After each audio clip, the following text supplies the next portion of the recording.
Okay, aloha and good day. I'm Robert Franco, Professor of Pacific Anthropology and Director of the Office for Institutional Effectiveness at Kapiʻolani Community College, University of Hawaii, and I'm the panel moderator for today. And I'll begin by introducing our four presenters. The first is Chris Cunningham. He's the Hazard Mitigation and Long-Term Disaster Recovery Program Manager for the Honolulu City and County Office of Climate Change, Sustainability, and Resiliency. Chris's prior work includes both state and federal disaster recovery work across 11 federally declared disasters, ranging from hurricanes to wildfires. He is a 2009 graduate of the University of Mississippi School of Law. As a new dad, Chris's current experiences mostly include changing diapers. Suwan Shen will be our second presenter. She's an associate professor in the Department of Urban and Regional Planning at the University of Hawaii at Mānoa. Her primary research focuses on the interaction between critical infrastructure systems, the changing environment, and adaptation options for urban infrastructure. Her research has been supported by the National Oceanic and Atmospheric Administration, Sea Grant, and the U.S. Department of Transportation University Transportation Research Centers. In her free time, Suwan likes swimming, yoga, and cooking. Our third presenter will be Ramona Mullahey. She's worked in the area of community education, planning, and development in a variety of capacities across sectors for over 30 years. She brings her diverse experience and insights gleaned from catalyzing local and national initiatives that range from involving youth in community planning to developing policies for aging in community. Recently, Ramona co-chaired the city's Resilience Strategy Workgroup, which was called Bouncing Forward. Ramona has over 5,000 global reads on ResearchGate for her report on involving youth in community planning. Our final presenter is Cuong Tran. Cuong is the pride of Lahaina Luna High School on the island of Maui, Maui no Ka'oi. He is currently completing a master's thesis in the Department of Urban and Regional Planning at the University of Hawaii at Manoa. His research focuses on the assets that rural and urban communities bring to developing resilience cultures, hubs, and networks. And he is assisting me in developing a resilience core at Kapiʻolani Community College. Although he is from Maui, our focus today is on the island of Oahu, which encompasses the city and county of Honolulu. I'd like to welcome participants from Hawaii, the Philippines, South Asia, and Rwanda. And so I'm going to say Mwaramutse, which is good morning, although it's probably closer to midnight in Rwanda now. Chris, take it away.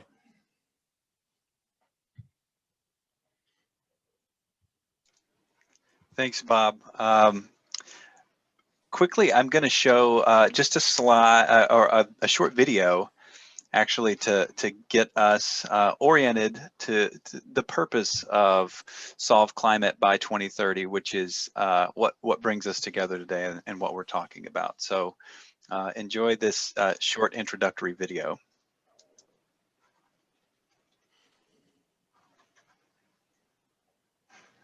Welcome to the Solve Climate Global Dialogues. You're participating in one of 125 events held across the planet, including in almost all 50 U.S. states, part of a global project called Solve Climate by 2030. My name is Eben Goodstein, and I'm an economist and director of the Graduate Programs in Sustainability at Bard College in New York, the lead organizer for Solve Climate. This last year has been difficult for everyone. As the world looks forward to recovery from COVID, we are focusing tonight on the most important question facing humanity. What can we do in this year in our regions to help solve climate change while supporting struggling communities that have faced widespread loss of life, economic disaster, and joblessness? Worldwide, from Australia to Kyrgyzstan, from Colombia to Malaysia, and from South Carolina to South Africa, Solve Climate audiences are hearing from local experts and young leaders about concrete steps that can really help nations solve climate change while creating much needed jobs and incomes for everybody. The year 2020 was one of the 2 hottest years in human history, bringing with it massive forest and grassland fires, record-breaking storms and hurricanes, and relentless rising seas. Solving climate is the challenge which the human species must now face. There's hope for the future. Solutions have continued to advance. This year, China committed to building a carbon-neutral economy, while the U.S. rejoined the Paris Agreement. Solar, wind, and battery prices continue to fall, while major car companies have been rushing to electrify the global fleet. Worldwide, movements for Black Lives Matter and Me Too are leading in bringing much delayed and urgently needed justice to the world. Time is short. We have until 2030, 10 years to solve climate.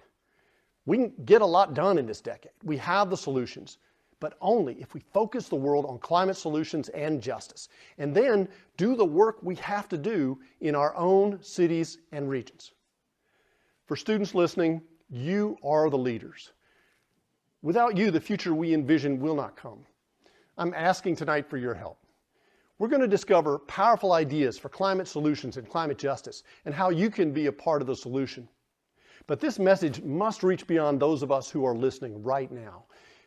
Would you ask all your teachers this week in every subject to make climate a class? The teacher can assign tonight's webinars homework for the students, and then afterwards have a one-class period discussion. And we mean every subject, from art to engineering, psychology to business, dance to chemistry. Teachers don't need to be a climate expert to lead a discussion about climate change. The Solve Climate Project has easy-to-use teacher's guides in nearly every subject and in 3 languages to help teachers make climate relevant to their class. It only takes courage. Don't take no for an answer. Ask them, why not? This is your future. You'll be surprised how many teachers will say yes and thank you. Imagine you, thousands of leaders like you around the world, asking their teachers once every school term to make climate a class. That means every term going forward, hundreds of thousands, millions of students worldwide in their classes talking about climate solutions. COVID has shown how fragile our global economy and society are to extreme events. It's also shown that vulnerable people are facing the hardest, most damaging impacts.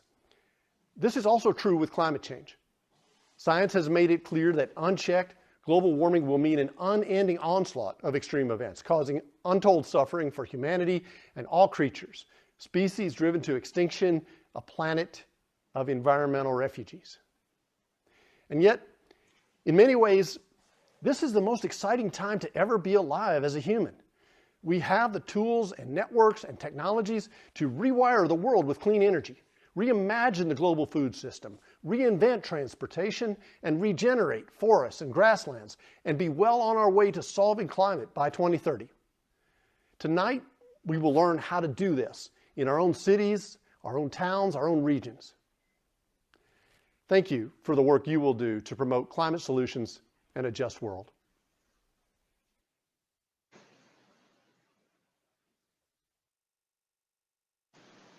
So with that introduction, the materials mentioned there are available on Solve Climate by 2030.org, and us as panel members are going to be talking about some local perspectives, and so very excited to get started. Thanks, Bob, for the introduction and for moderating this for us. So I'll just jump right into my presentation, which is really climate change is everything.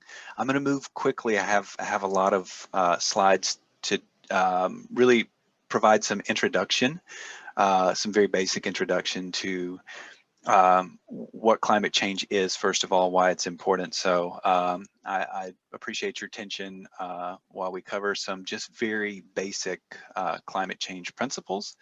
And then how climate changes my world, and as a city planner, and how I see climate changing all disciplines. So I want to start with just an overview of climate change. I love this photo of the thin blue line that comprises our climate and makes our Earth the beautiful paradise that it is. and it shows just how fragile that is.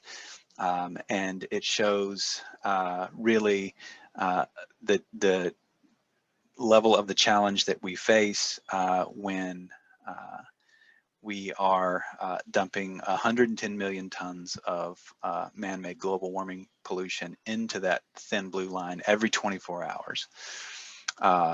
The results of that can be clearly seen in the average global surface temperature, which has been very well documented over the last 100 plus years, and the movement of that trend upward, which creates additional problems that I think we see in the news is probably the most familiar, at least current way that climate change touches most of our lives, and that's in, unfortunately, weather catastrophes, disasters of different sorts. So as you can see across a time scale here going back to 1980, a consistent rise in extreme weather catastrophes that are very much driven by climate change, by man-made climate change. So that's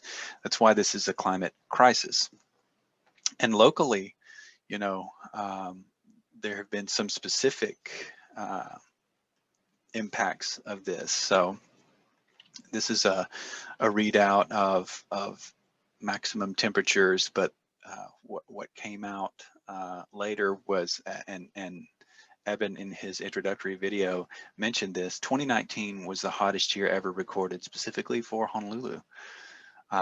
So even for where I'm sitting right now, we are really seeing those impacts today. They're happening right now, and locally, what those disasters and catastrophes are beginning to show up. I love this photo as well. This is a composite photo of the 2015 hurricane season and different named storms during the hurricane season. And if you'll notice the teal, you can see the state of Hawaii in the middle of all of that.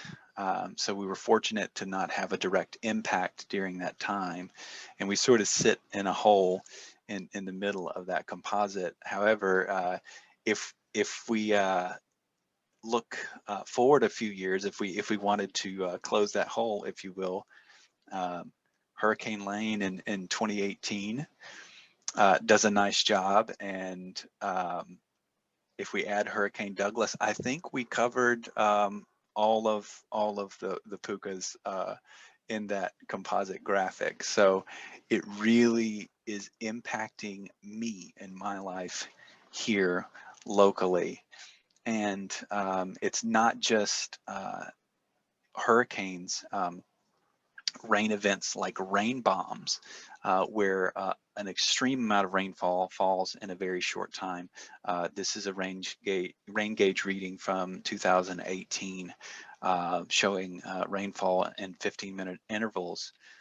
What's interesting about this is rainfall is considered heavy rain if it falls at a rate of 0.3 inches per hour.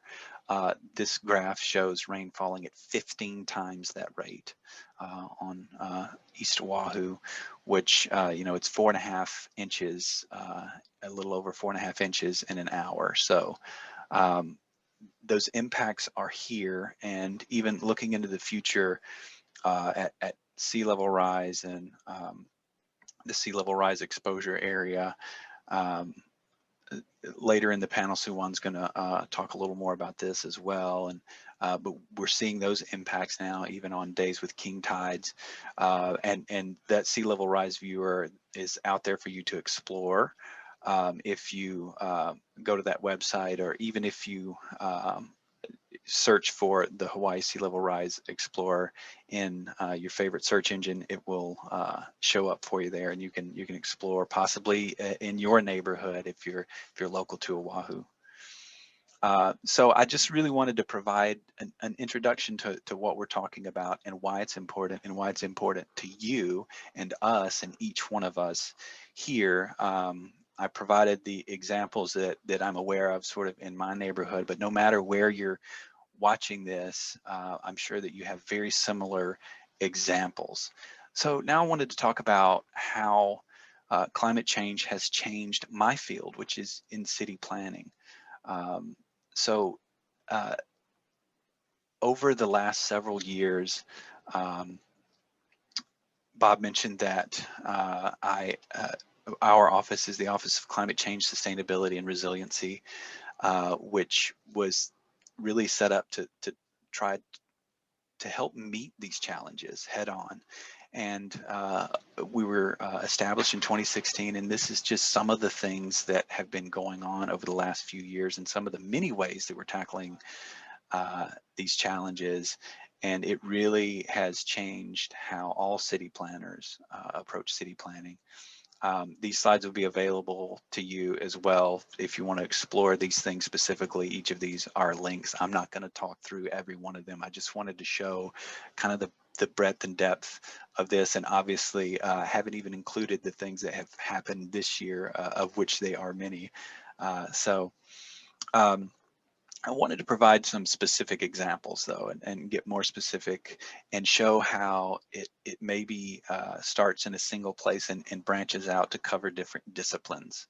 So one of the things that our office supports is a climate change commission that provides science for local decisions.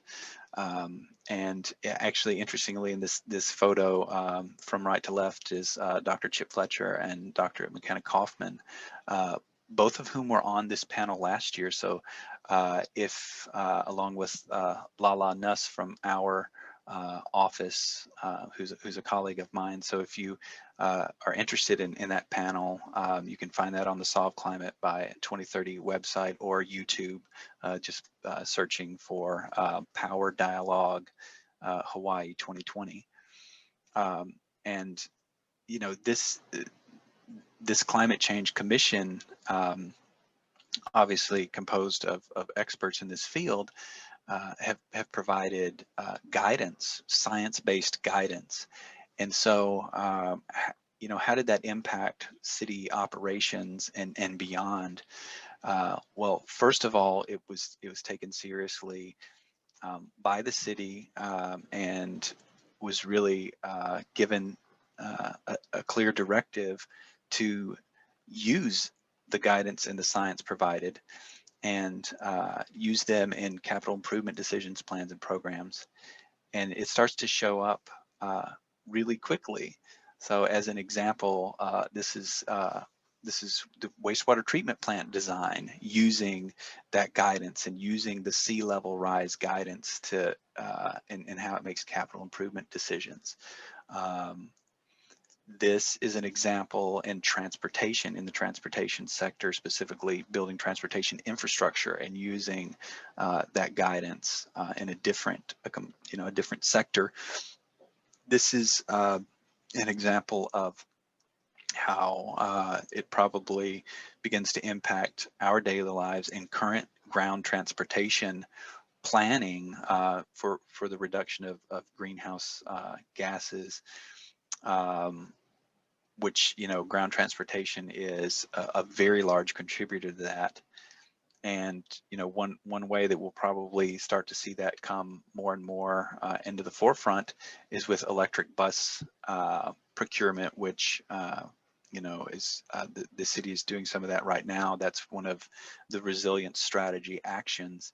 And up to this point, I did not really introduce the resilience strategy. That was one of the things that was mentioned on the first slide. But one of the efforts that our office and the city was very involved in is the development of a resilience strategy for Oahu, for our island community, that really addresses a lot of the concerns and brings, you know, people to the forefront of how we address climate change across all disciplines. And some of the other presenters today are going to talk about other specific strategies. We're going to talk about resilience hubs, which is one of the specific strategies in the resilience strategy as well. So it really is about making climate change a part of every decision. It needs to be a part of every decision-making process out there. I wanted to leave you with an opportunity for you to get involved now, if you would like to. Currently underway is the development of a climate adaptation strategy for the city, and so at climatereadyoahu.org, or you can send an email to climateready@honolulu.gov, and you can connect with that effort, which is ongoing. But really, I'll just end on what I began with, that climate change is everything, and it crosses all disciplines, and I think that is really the key to making this quick progress, is that it's not a specialized department like mine that has climate change in the title just working on this. It's getting everyone involved, and it's giving everyone getting everyone's abilities and thoughts and ideas to work as quickly as possible. So thanks for your attention. I'm really happy to go to our next presenter, Dr. Suwan Shen with the University of Hawaii. So, Suwan. Thank you, Chris. Chris, could you move to the next slide? Thanks. Thank you. Aloha, everyone. Happy to have the opportunity here to share some of the research we did to better understand climate change impacts on urban infrastructure here locally, and also how could we adapt to it. I would say we cannot accomplish this research without the contribution of our excellent students. And I look forward for you guys to become one of these excellent contribution expertise in future. So first, let's start by taking a look at the photos to your right. So these photos are taken by the public, uploading to the website. There's a project called the Hawaii King Tide Project, supported by the University of Hawaii Sea Grant. So looking at this project, you can see this flooding already happening.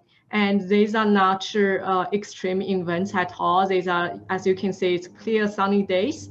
It's just the events happening, what it looks like during high tide events every year, right? So you can see it's affecting pedestrian sidewalks, it's affecting the roadways, it's affecting the parking lots, and then the stormwater and wastewater infrastructures. To your right, look at this diagram. This is a diagram summarizing the trends of king tide day, sunny day flooding in major US cities in the past decades. So as you can see, the frequency of such sunny day flooding, king tide flooding are increasing over the years. And next. So to understand the impact of such sunny day events, or to take a look into what might happen in future with the climate change. So we did several research projects trying to understand the impacts. We start with just GIS analysis, spatial analysis using geographical information systems, so just as Chris shows on the websites. And we start with this data with the climate flooding models, and then we get the output to estimate how many critical infrastructures such as road, commercial harbors, airport, emergency shelters, fire police station, or grocery hospitals might be at risk at different scenarios. So the 4 photos to your left, it shows how the critical infrastructures are at risk in coastal areas on the island of Oahu, which is city and county of Honolulu. It seems that's just in the coastal areas, but I want to remind you that a lot of the urban development happening in the coastal areas, in the low-lying areas. And if we take a look at to your right, to the tables here, we can see even at just a 32.2 feet sea level rise scenario, 100% of the commercial harbor and airport will be affected. And as the severity of the hazards will increase from gradual sea level rise to hurricane category 1, category 4, and tsunamis. Next. So what does that mean for people? What does that mean for communities? We did network analysis, we did transportation analysis, and then try to understand what does this, just a few inundations of coastal roads, what does that mean for people's accessibility to different resources?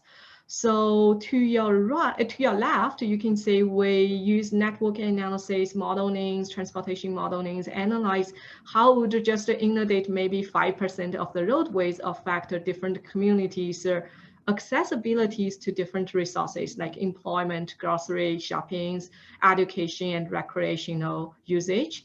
As we can see on the island of Oahu, although the inundation of the proportion of roadways are relatively small, but a lot of these communities, especially in the northern part and also eastern part of Oahu, are going to be severely affected in terms of accessibility to different resources. Mainly, they're going to be cut off to the different resources, right? And to your right, we also did similar analysis assessing how, for example, the wastewater infrastructure, such as sewer pipes or sewer manholes or wastewater treatment plants, will be at risk to a 3.2 feet sea level rise and inundation scenario. So this is one sample of we did the analysis across the island. And then this is one sample of what it looks like, the vulnerable infrastructure distributions in the central Oahu. Next. So these are the modeling results, but what do people care? So the infrastructures are like fixed. It's there forever, maybe until it to be replaced, but people are alive, right? People's behaviors changes all the time. People's concerns changes all the time. If it's inundated, people might move, they might change routes. So on the other hand, we are curious about what do people feel about the impacts, how they are making adjustment to it, and where do they care most?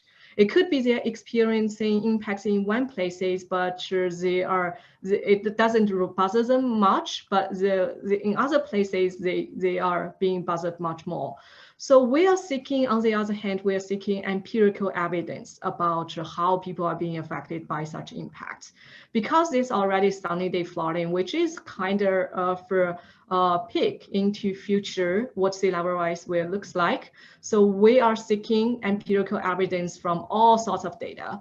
We're taking advantage of, for example, social media data. We use Facebook tagging, geotagged people's posting data. We search by keywords, hazard keywords, transportation keywords to say what do people care about with and without the hazards keywords.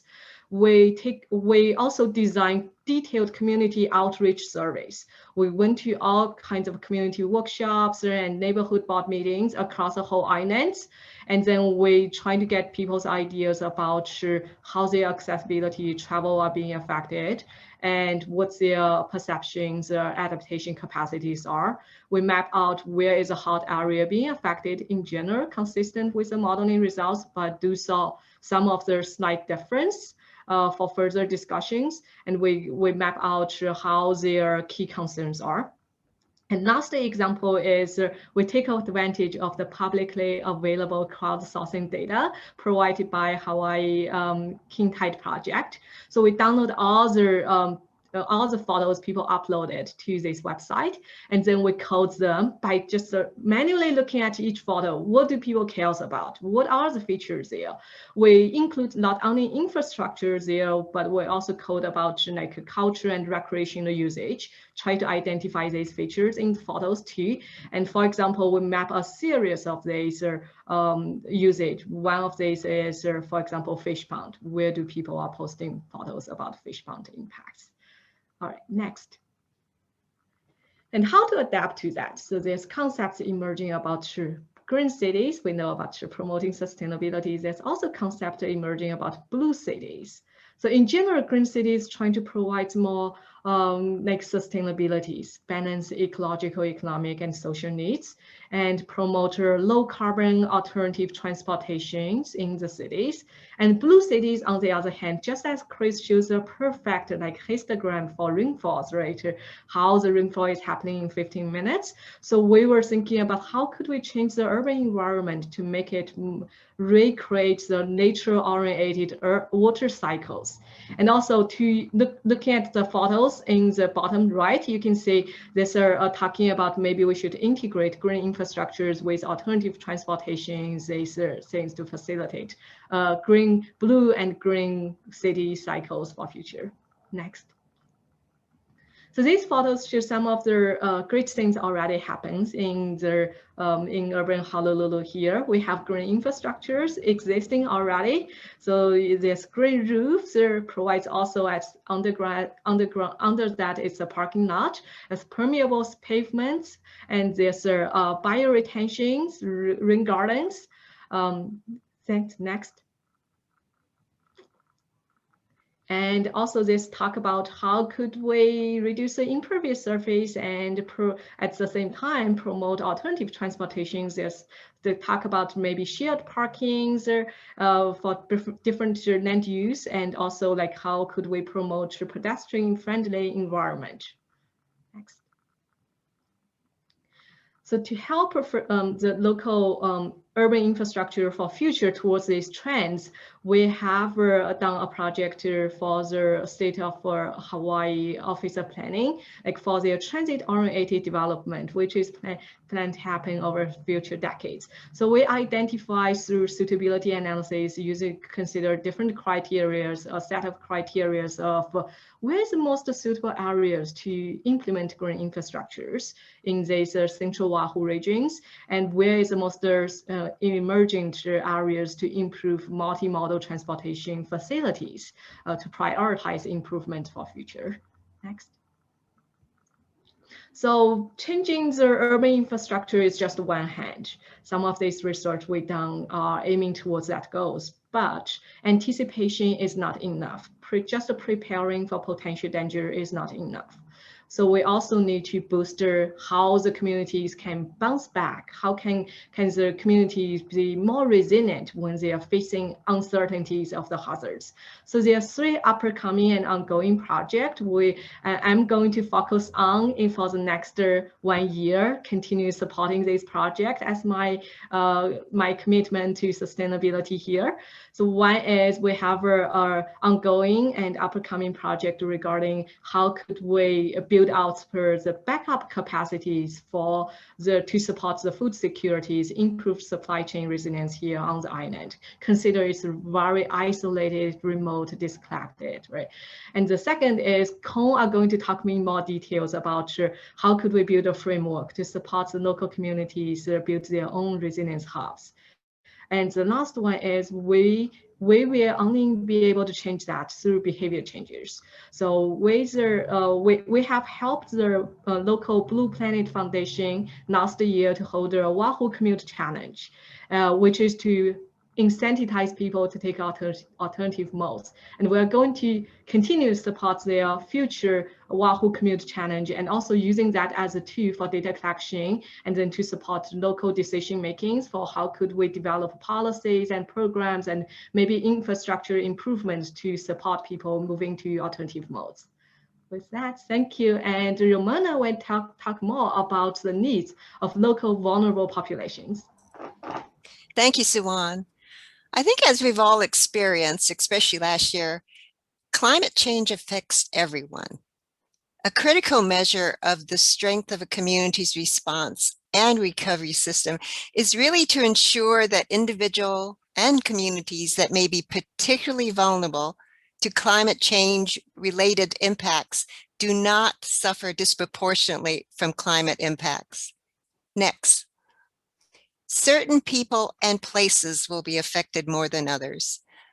Some people are more exposed to climate-related impacts. I think Suwan and Chris pointed that out due to locations such as flooding, living in coastal areas, or in Hawaii as we faced our heavy concentrated rainstorm events or rain bombs, as Chris mentioned. Others may have health vulnerabilities due to age, including the elderly, babies, and children.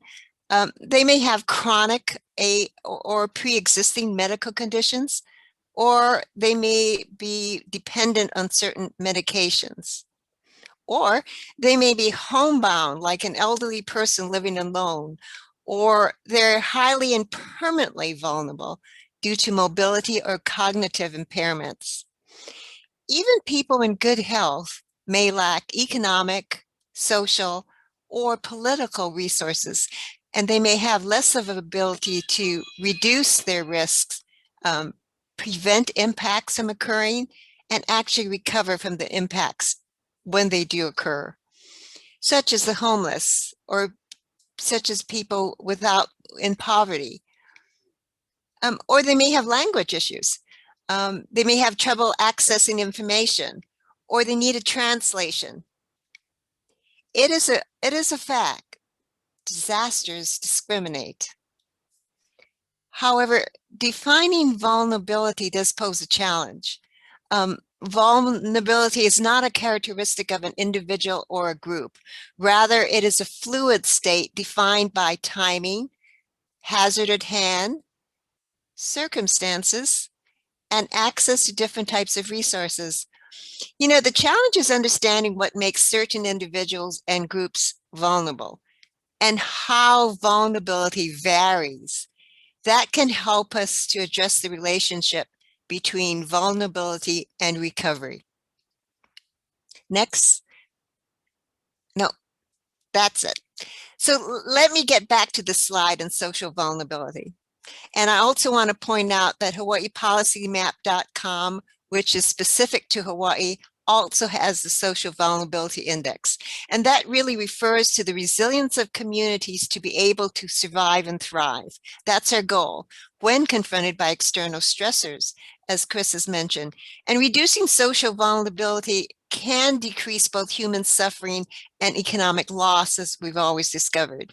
In fact, studies have shown that in disaster events, the socially vulnerable are more likely to be adversely impacted, less likely to recover, and more likely to die. The Social Vulnerability Index, SVI, is a tool to identify and map communities that are most likely to need support before, during, and after a hazardous event.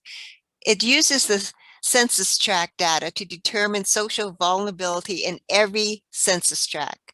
It ranks each census tract according to 14 social factors like poverty, age, minority status, and around 4 themes, including socioeconomic status or housing and transportation, as well as providing an overall ranking. Now, it can be used in many ways. I think Chris could attest that it could estimate the amount of needed supplies and food, in water and medicine and bedding. It can also identify areas that need really emergency shelters. The one thing about the SVI is that it has to constantly evolve. It has to keep pace with not only technology, but also with evolving community needs. Next slide. In closing, climate change is a threat multiplier. It will exacerbate a lot of poverty and pollution communities that are already impacted. Increased understanding of how social, economic, and other disparities, such as racial disparities, as the COVID-19 pandemic has emphasized, affects the impact of disasters and really how to create new strategies to maximize and expedite recovery. Goals and strategies should focus on increasing the resilience of vulnerable populations for current and expected climate change impacts. And also, they should be thought through as how do you improve the daily quality of life for everyone in the community. So as we address gaps in supply chains, as we design and backup systems, we need to really develop the strategies that increase the resilience of vulnerable populations. The reality is that communities are only as resilient as the most vulnerable members. Basically, all families should have an opportunity to thrive. And the key is engaging vulnerable groups and communities in the planning stages would not only ensure implementation of actions that are effective and can address the needs of vulnerable groups and communities, it would also allow the groups and communities to directly inform the identification and implementation of options that will be best suited to their particular circumstances. Local communities, for example, can play significant roles in providing fine-grained information and experiences on climate change risks. Their rich lived experiences of the local environment can really be the basis, the platform for effective climate change adaptation actions. Thank you. And now we turn to Cuong. Thank you, Ramona. Aloha, everyone. My name is Cuong Tran, and I'm very excited today to talk to you all who are listening about my master's thesis. Like how my co-presenters have mentioned, Hawaii is incredibly vulnerable to disaster events. Specifically, the threat of tsunamis, tropical storms, rainfall flooding, and sea level rise disrupts our way of life. Because of climate change, the need to act is more important than ever. Moving forward, finding solutions to increase resilience among Hawaii's urban and rural communities must be sought out quickly. Next slide. Although Hawaii is one of the most isolated places in the world, we are not safe from disaster events. Fortunately for us, we have not been directly hit by a hurricane since Hurricane Iniki in 1992. But what you have seen in Chris's presentation, we have been extremely close in the past few years. With climate change, the frequency and intensity of natural disasters will increase, and Hawaii will need to be climate ready.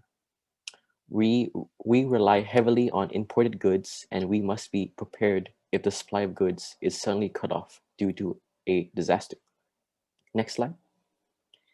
In disaster recovery, the distribution of resources is uneven for Oahu's rural and urban communities. In Suwan's presentation, you saw that the resources in the northern part of Oahu will be tremendously impacted by sea level rise. And on your screen now, you can see that a map of the emergency shelters located on Oahu. You see that emergency shelters are more frequent in the south, east, and west side of the island, whereas in the northern part, which encompasses many rural communities, there aren't many shelters. Other resources such as power, food, and water are also a concern. In the end, recognizing vulnerable populations across Oahu are not properly equipped to recover from a disaster by themselves. Because of these disparities, the strength of community becomes that much more important. Next slide.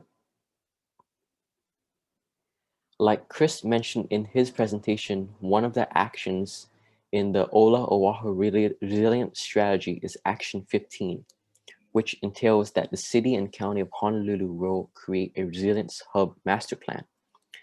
Resilience hubs are defined as facilities designed to leverage year-round community-based programs and services, create opportunities to employ sustainable practices, be a trusted space for surrounding residents, and function in all conditions. In short, resilience hubs allow members of a community to come together and create agendas to achieve collective resilience. Next slide.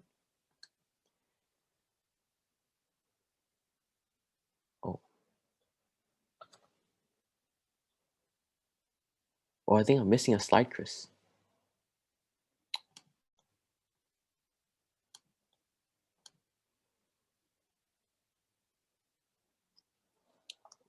The Resilience Hub Master Plan outlines potential Resilience Hub sites in each of the 8 development plan areas on Oahu.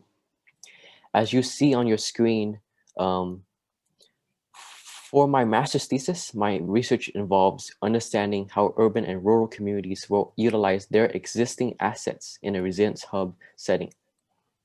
Many places across the globe have used resilience hubs to combat climate change, and we hope that Hawaii will be the next to adopt them.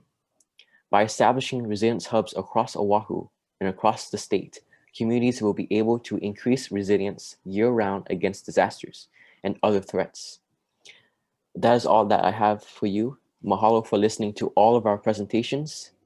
Dr. Franco, are there any questions for us? Yes, thank you, Cuong, and thank you to all the presenters. And Cuong, I just want to say how nicely composed you were through all of that glitch. I've got a question for each of you. There's the Resilience Hub Master Plan that was the final slide of Cuong's presentation. I wanted to switch a little bit to keep the focus on vulnerable communities and how we engage them. Chris made a very good point that, and Suwan as well, that there's a lot of interdisciplinary approaches to climate change and resilience. I just wanted to shift this portion of the panel to, engaging all the communities and how do you do that effectively. So fortunately, the Office of Climate Change, Sustainability and Resilience has a website here that's focused on climate resilience and equity. Lala Nuss, who was also on last year's Solve Climate panel with Chip Fletcher and McKenna Kaufman, has a booklet, a guide that I think's nearly ready for dissemination. It's entitled Equitable Community Engagement. And so I'm going to ask each of you a question related to that concept, and I'll start with Chris. 1 second. In the research work you've done thus far, how have you tried to make sure diverse voices have been heard to ensure equity and inclusion? Thanks, Bob. I mean, that is a critically important question, as all of our panelists have discussed, both for the disproportionate impacts that disasters can have on different groups, and the ability to access decision makers and participate in processes.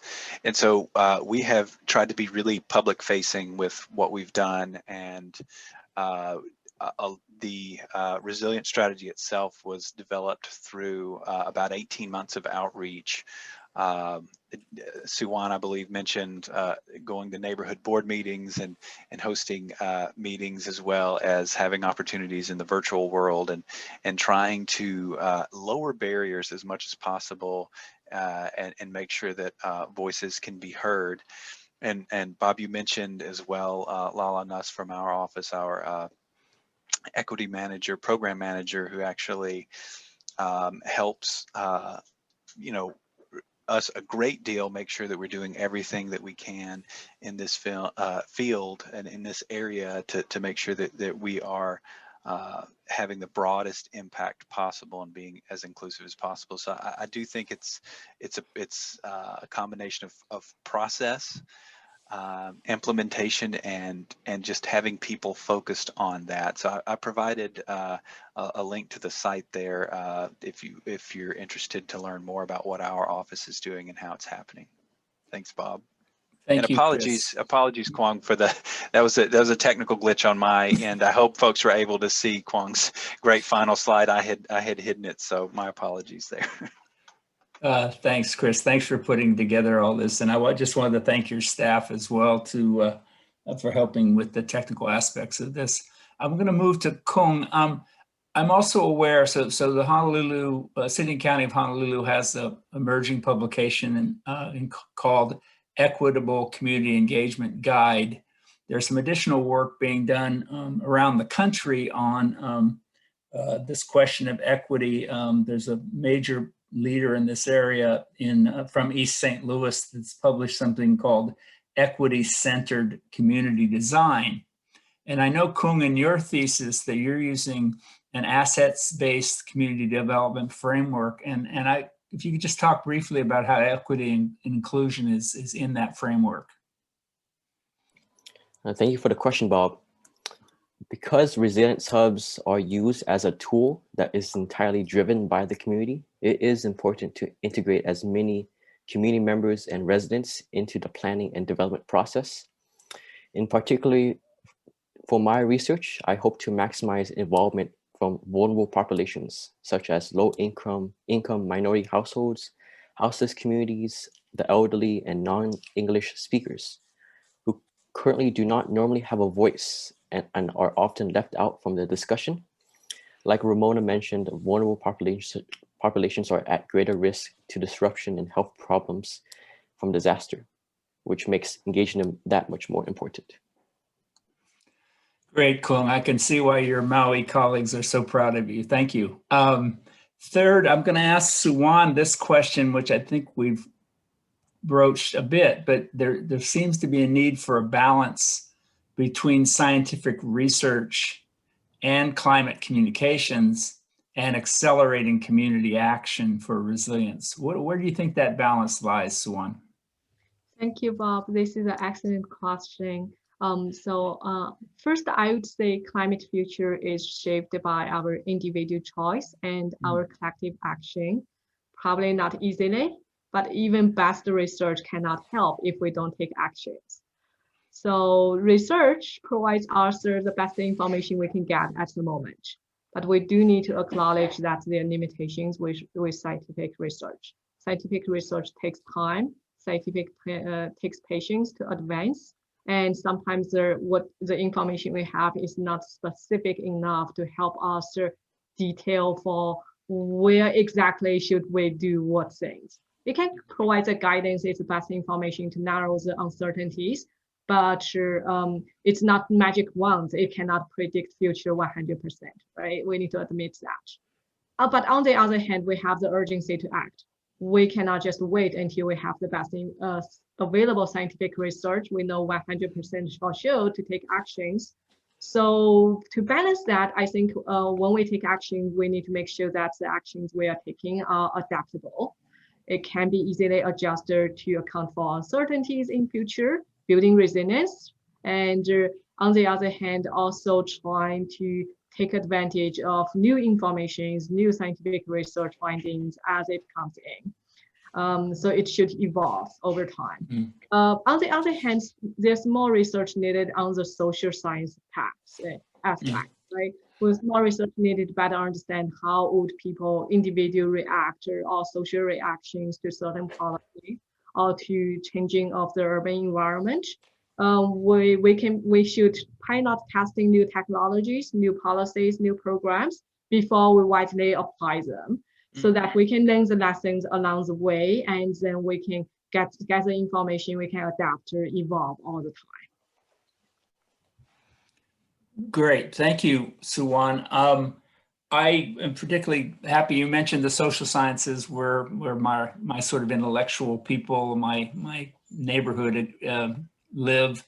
I think there's lots of opportunities, and I think Cuong's an excellent example of the kind of work that can be done sort of in undergraduate and graduate research around these topics, and then helping those students to communicate their research findings in their own communities, in their own neighborhoods. So I think there's a way to connect undergraduate and graduate research with climate communications and accelerating community action by our students in the University of Hawaii system and in colleges and universities around the world. Okay, I'm going to send this last culminating question to the best person to answer it, and that's Ramona Mullahey. So Ramona, overall, what unique assets and strengths do Hawaii's peoples bring to the climate challenge?